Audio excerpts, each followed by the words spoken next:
Hi hello నమస్తే welcome to 100 TV. ప్రస్తుతం ఇండస్ట్రీలో శంకర్ గారు మరొక సినిమాకి ఓకే చెప్పినట్టుగా, మరొక పెద్ద స్టార్ హీరోతో ఓకే చెప్పినట్టుగా, ఆల్మోస్ట్ కన్ఫర్మ్ అయినట్టుగా మనకు వస్తున్న వార్తలు. సో ఆ సినిమా ఏంటి, దాని గురించి మాట్లాడడానికి సినీ జర్నలిస్ట్ జగదేవ్ గారు ఉన్నారు. సార్తో మాట్లాడదాం. నమస్తే అండి. నమస్తే. సో శంకర్ గారు నెక్స్ట్ మూవీలో పెద్ద భారీ చిత్రానికి ఒక పెద్ద స్టార్ హీరో మెయిన్ హెడ్ అన్నట్టుగా చెప్తున్నారు. అసలు ఆ హీరో, ఆ స్టోరీ ఏంటండి? శంకర్ గారు నెక్స్ట్ మూవీ ఏంటి అనే దాని మీద ఆల్రెడీ చర్చలు స్టార్ట్ అయ్యాయి. కాకపోతే గేమ్ చేంజర్ సుమారుగా 3 ఏళ్ళు తీసిన నేపథ్యంలో అదొక మైనస్ గా వెంటాడుతుంది ఆయనకి. ఇంకోటి ఏంటంటే, అంటే ఎక్కువ రోజులు డ్రాగ్ చేశారు, అవసరమా దీనికి ఎన్ని రోజులు అన్నట్టుగా. రెండవది, ఆయనకి ఇంతకు ముందు సినిమాల్లో హిట్లే ఉన్నాయంటే పెద్దగా ఏం లేవు. భారతీయుడు 2 డిజాస్టర్, 2.20 సరిగ్గా ఆడలేదు. ఇట్లా అంటే ఆల్మోస్ట్ ఆల్ స్నేహితుడు, అది కూడా రీమేక్ సినిమా 3 Idiots ది. ఇట్లాగా కొన్ని ఇబ్బందికర పరిస్థితులు అయితే ఉన్నాయి. సో ఇప్పుడు శంకర్ గారి నెక్స్ట్ మూవీ ఏంటనేది, ఆయన ఒక ఏదో తమిళనాడు నేపథ్యంలో ఒక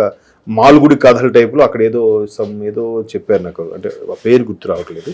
ఆ టైప్లో ఒక స్టోరీ లైన్ అనుకున్నారు. దానికి హీరో సూర్య గారిని అప్రోచ్ అయ్యారట. ఆయనకి ఎందుకు మరి కథ నచ్చలేదో, లేకపోతే టైం కుదరకో చేయనని చెప్పారు. మేబీ రీసెంట్ గా ఒక డిజాస్టర్ చూసారు కాబట్టి మేబీ, అంటే ఆయన అవేం తెలియలేదు. అయితే ఇక్కడ మరి తెలుగులో ఎవరు ఏంటంటే, రామ్ చరణ్ ఫ్యామిలీ, అదే మెగా ఫ్యామిలీలో చూస్తే ఇంకెవరున్నారు, ఆయన కాకుండా ఇంకెవరు చేద్దాము ఏంటి అంటే, జనరల్గా ఎక్కువగా వినబడే పేర్లు ఈ మధ్యకాలంలో ఎన్టీఆర్ గారు కానీ, బన్నీ గారు కానీ. సో ఫిల్మ్ నగర్ వర్గ సమాచార ప్రకారం ఏంటంటే, బన్నీ గారితోనే నెక్స్ట్ ప్రపోజ్ చేయాలనుకుంటున్నారు. ఎందుకంటే సూర్య గారికి షెడ్యూల్ కుదరట్లేదు. పైగా ఆయన మొన్న తంగలాని వాడితో కూడా చాలా షూటింగ్ ఎక్కువ ఇది అవ్వడము, నెక్స్ట్ ప్రాజెక్టులు చాలా వరకు డిలే అవ్వడము, అవి పూర్తి అయితే కానీ చెప్పలే అన్నట్టుగా చెప్పడంతో సూర్య గారు కాకుండా ఇక్కడ తెలుగులో ఎన్టీఆర్, బన్నీయా అని పేర్లు అయితే వినిపిస్తున్నాయి. అది ఇక్కడ ఎన్టీఆర్ గారి కన్నా బన్నీ అయితేనే బాగుంటుంది శంకర్. ఎందుకంటే శంకర్ గారు almost all pan India director. మనకి అక్కడ కూడా రీమేక్ చేశారు.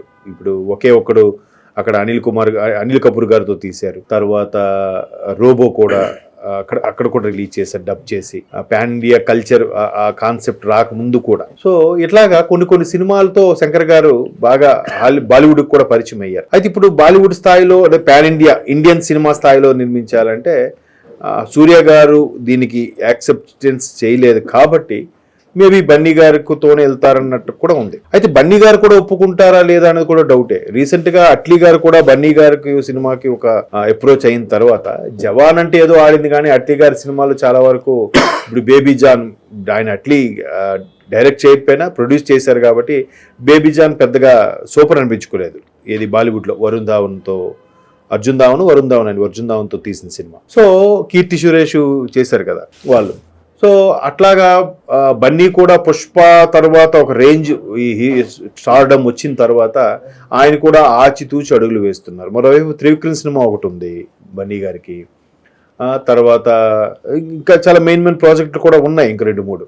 సో ఇవన్నిటిని దృష్టిలో పెట్టుకుని శంకర్ గారి సినిమాకి బన్నీ ఒప్పుకుంటారో లేదో డౌటే. అయితే బన్నీ గారితో పాటు ఒక లీడ్ రోల్లో మెగాస్టార్ చిరంజీవి గారిని ఇందులో యాక్ట్ చేయించాలని శంకర్ గారు ఎప్పటి నుంచో అనుకుంటున్నారట. ఆ కాన్సెప్ట్ బన్నీ అయితే బన్నీ తర్వాత చిరంజీవి గారికి బాగుంటుంది లీడ్ రోల్లో అనే కాన్సెప్ట్ కూడా ఉందట అందులో.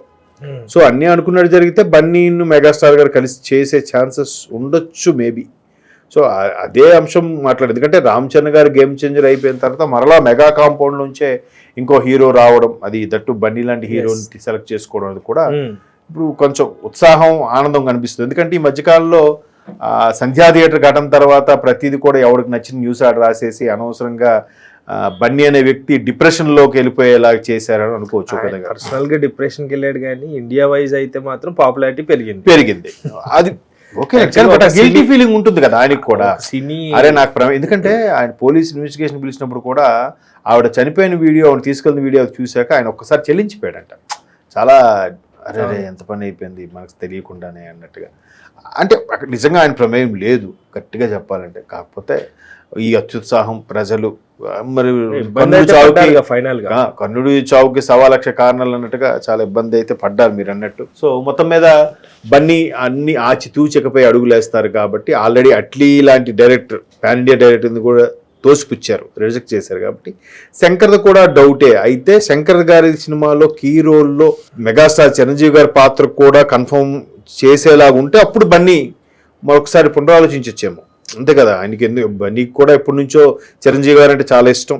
మొన్న రీసెంట్గా ఇంటర్వ్యూలో కూడా అన్స్టాపుల్ చెప్పారు. సో చిరంజీవి గారితో స్క్రీన్ పంచుకోవడం అనేది కూడా చాలా భాగ్యం. ఎగ్జాక్ట్లీ, అదృష్టమని చెప్పాలి. ఇప్పుడు రామ్ చరణ్ షేర్ చేసుకున్నా కూడా ఒక పాటకి ఏదో చూపించారండి మగధీరలో, కానీ అలా సినిమా ఆశాంతం ఒక లీడ్ రోల్ పోషించడం అనేది ఒక అదృష్టము. It's great honour and opportunity also.